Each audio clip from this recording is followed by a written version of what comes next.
Owino kuom report machalo kamano kendo geno ni odiochieng' makiny wabiro winjo achiel kachiel kowuok e county no ma Bungoma mano e lap Makandui kotenore koda chenro kata nyasi mar Madaraka Day mabende kaka usewinjo kiny no ta koda jatend piny William Ruto ka jogweng' kata jodak ma Bungoma osechako puoyo olemo ma nyasi makamano otero e county no. Kawawuok Bungoma wadhi nyime kama yiero mag duond bura mar UDA tielo mar adek ne odhi nyime yo makare kuchungo buche duto mopogore county ma Homa Bay ka josiasa mag UDA county no ne okwayo jochung' mok mor gi kaka yiero no timre mondo chwal ng'ur margi ne bod matayo yiero e duond bura no. Magitimore yiero mar duond bura no to ne otore kuonde mopogore county ma Nairobi bang' ka jolut ombulu balo gi kaka chenro no itayo. Ali Abich nigi mathoth.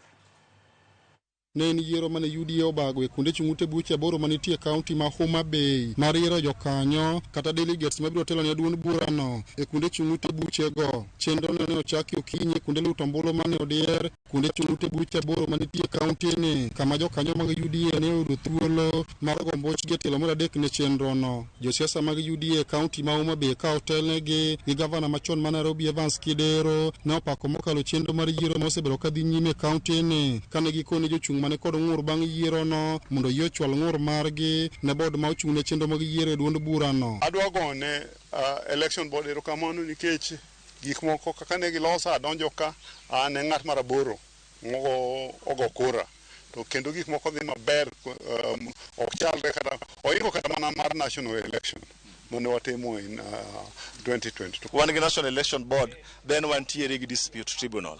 Ng'ama nigi ng'ur ne moro kaka jachung' nyalo timo due diligence mondo tim nang'o mondo submit complaint ne the dispute tribunal.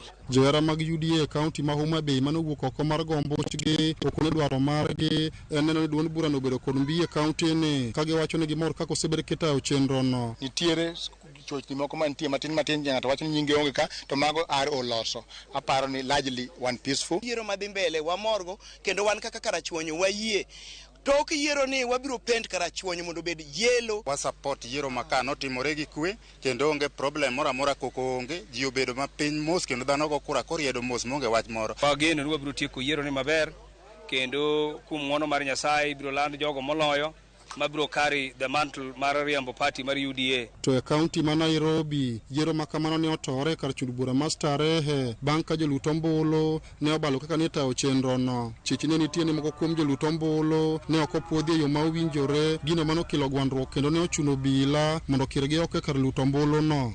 If you review that clip ya wale watu walikuwa kwa laini wakivote, most of them are police officers in civilian. Na nataka mwende muangalie hiyo clip.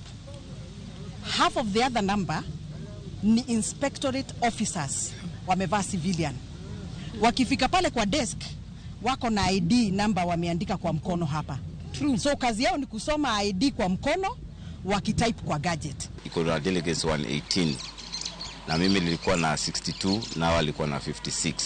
Sasa wanaona ni defeat ndio wakaleta furugu na kulikuwa na mapolisi plane walikuwa napiga kura waniandikisha mkono zao ID. Sasa ile tukifika hata wakutugojea kuanza kura. We want to urge the party, please, when a team is requesting for fairness, please hear us. When we are asking for security, because there are so many people who have been hurt unnecessarily, please hear us. Kumachielo bende kar chund bura ma Embakasi South jachung' mane laro bedo jakom UDA alworano ne odhi e doho ka odwa ni mondo chungi chenro mar yiero kar chund burano kalure ne okotayo yo ma owinjore. We went to the political party tribunal whereby we were given these orders that election has to stop until it is hard and determined on date 7th June 2024. But we are very much disappointed that as much as the court order is out, the election is still going on at Ruben Center. So we want to understand why is the party defying the constitution of which they know very well and they understand. Ali Abich, Ramogi TV, Homa Bay.